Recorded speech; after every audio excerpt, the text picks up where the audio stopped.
take a seat.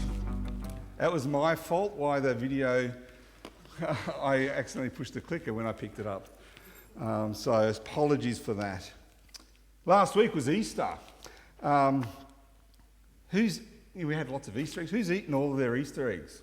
We've got a few already. Well, tonight is your lucky night because I've got a prize here, an extra Easter egg for those or anybody anyway. This is a chance for you to win an Easter egg. How about that? So what we're going to do is we're going to have a Kahoot. I don't know if you know what a Kahoot is, but Kahoot is it's like a quiz. So there's a game pin there, QR code. There will be. And basically you scan it and you can log in or, there we go. You can scan the QR code or you can go to www.kahoot.it, put in the game pin, and we're going to have a quick little Easter quiz. And whoever wins this Easter egg. The way it works is you'll get a question up on the screen. It'll show 4 different options and different colour and a shape. So there might be a red triangle, a blue diamond, a yellow circle and a green square. So when the question comes up, it'll come up with the 4 options for your answer. You push that option on your phone. Points are then awarded for 1, the correct answer, and 2, for how quickly you get it. So it's not just being right, you've got to be right and fast. Okay, so for example, there might be a question, what is Easter about? And then maybe next to the green square it says the death and resurrection of Jesus. So then on your phone you'd push the green square and the fastest person will obviously get the most points. Is everybody logged in, or we've still got a few people logging in? We'll get a few more to come in. So you can put in whatever, you put in your name, and you can even put in a little picture there. So we've got there's only 5 questions, so it's going to be quick. You've got about 20 seconds to answer each question. We've still got someone there trying to, hey, you haven't got a phone? You can borrow my phone. Yeah, thank you. Yeah. Hey? Do I get the rest? Well, my wife's playing for me on my behalf. I think I've already had too many Easter eggs, so my blood sugar levels are telling me I can't win it. So, okay. But yeah, we've got 5 questions, all Easter related. And if you don't win, don't worry, there's some little Easter eggs out the back afterwards. You can grab an Easter egg there as well. So we're just waiting now for my wife to log on. Sorry, I've embarrassed her now, sorry. All right, are we ready to go? Ready to go? Everyone ready? All right, so we've got a few people. I want to try, I don't know if the clicker's going to work. Here we go. So first question. Okay, so this is called on the road. Here we go. First question coming up. Get ready. What is Easter about? There you got your 4 options. What is Easter about? All right. I can't remember how many people we had in the game. Oh, I can read them out. Yeah, so red says Easter bunny. The blue says chocolate eggs. The orange says the birth of Jesus. And the green says the death and resurrection of Jesus. And Easter is about the death and resurrection of Jesus. You should have known that because I already told you that one before. I even told you what colour it was, so there we go. Number 2, next question, here we go. Oh, Matthew is on top of the ladder. All right, that egg is looking like yours, Matthew. All right, number 2, here we go. What day of the week did Jesus die? So we've got Easter Sunday, Monday, Thursday, Shrove Tuesday, or Good Friday. Everyone got that right. Look at that, that's fantastic. Who's the fastest? Matthew, you're still there? You're still up the top? Good on you. Next question, here we go. What day of the week did Jesus rise from the dead? We've got Easter Sunday, Monday, Thursday, I'm probably saying that wrong, Shrove Tuesday or Good Friday. What day did Jesus rise from the dead? Ooh. Ah, look at that. Most people got that right. Max has taken over. Okay, you dropped a fair few down there, Matthew. That's all right. All right, here we go. Next question. Here we go. On Easter Sunday, who rolled the stone away from Jesus' grave? Peter and James, an angel, John and some other bloke, or Cleopas and his mate? All right, who we got here? Ooh, okay. Angel. It was an angel. Here we got the letter. Max is still there. Last question now. This one. Here we go. Get ready. It's a double pointer. All right. Who was walking on the road to Emmaus? Peter and James, two unnamed disciples, John and another bloke, or Cleopas and his mate? To make that one a bit harder, I can't just let Max win it without really going for it. All right, here we go. How we going? Yeah, look at that. 4 people got the correct one. Cleopas and his mate. Let's have a look at the final ladder now. On the podium, who's come up third? We've got Emily, congratulations. Second, Boncon, congratulations. And first, we've got, who is it? Max. Well done. That's yours. You can come and grab that after the service. There we go. So that's just a little bit of fun before we get started. So we'll just get the PowerPoints up. Oh, there. Look at that. We've got all the others. Okay. So tonight's message is on the road. So we're talking about the road to Emmaus after Jesus rose from the dead. Have you ever been in the shopping centre and someone comes up and says hello to you, but you've got no idea who they are? And then they start a conversation and you're talking with them and you're so desperately trying to remember who they are. And then after the conversation, it dawns on you, oh, that was my friend from school. Has anyone ever had that? Or was it just us older people? Yeah, us older people are all nodding. All the younger people were... and you feel really stupid, don't you, after that? And I wonder if that's what these 2 men on the road to Emmaus felt.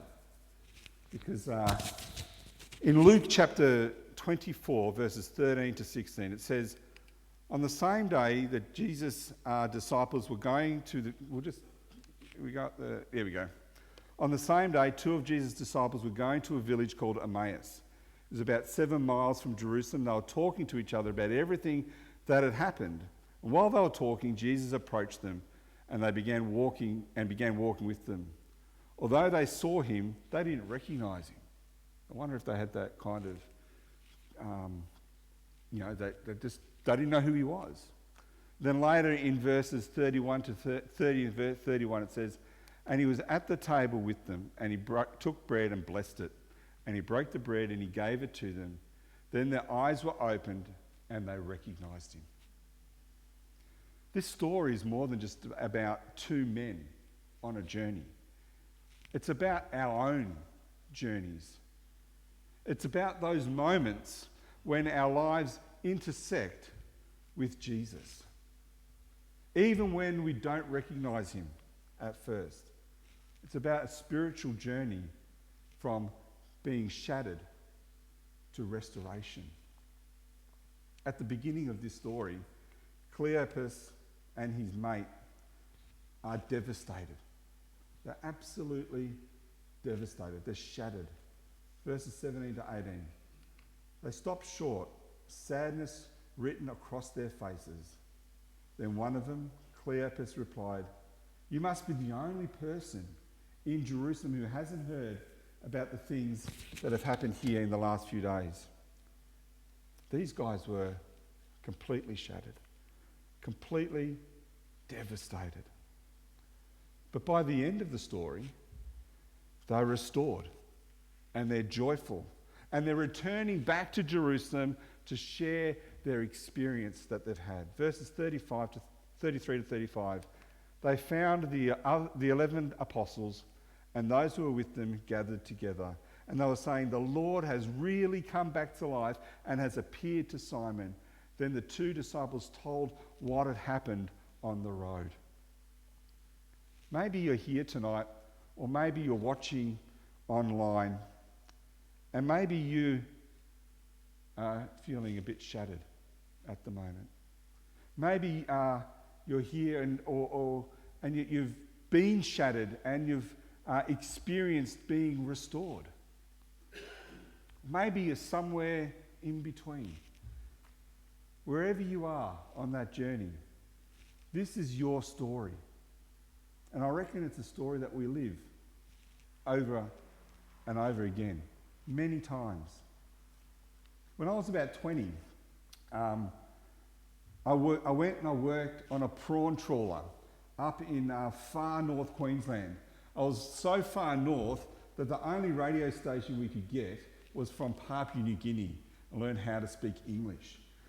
That's how far north I was. And the reason that I went to such a remote place was because I was dealing with some pretty heavy stuff in my life at the time. I was really shattered. And instead of trying to work through the issues that I had, instead of trying to deal with that with Jesus, I thought I would escape my problems and go somewhere completely off-grid. And you can't get much more off-grid than the middle of the ocean up north Queensland, where it's just you and your boss on the boat, and that's it. But one thing that I learned when I was on that trawler, same thing that what Jonah had learned, is you can't run from God. Sorry, you can run from God, but you can't hide from God. Jonah chapter 2, verse 6 and 7 says, I sank to the foot of the mountains. I sank to the bottom, where bars held me forever. But you brought me back from the pit, O Lord, my God. Have you ever felt the need to escape your circumstances? Have you ever experienced disappointment or loss or sorrow so profound that it felt like your whole world is turned upside down? If you've experienced that, then you understand what Cleopas and his mate were feeling as they travelled on that road, leaving Jerusalem. For them, Jerusalem had become a place of shattered dreams. As they explained to the unrecognised man on the road, we were discussing what happened to Jesus from Nazareth. He was a powerful prophet in what he did and said. Our chief priests and rulers had him condemned to death and crucified. We were hoping that he was the one who would free Israel. What's more, this is now the third day since everything happened. Here they talked about unfulfilled hopes, the let down experiences, the expectations that didn't happen. They mentioned rumours of Jesus being alive, but that just seemed to be too far-fetched. For them, Jerusalem represented pain and brokenness and shattered dreams. Jeremiah 23:9 puts it like this: my heart is broken within me. All my bones tremble. Now, we don't know why Cleopas and his mate chose Emmaus as their destination. Maybe it was their home. Perhaps it was just anywhere but Jerusalem.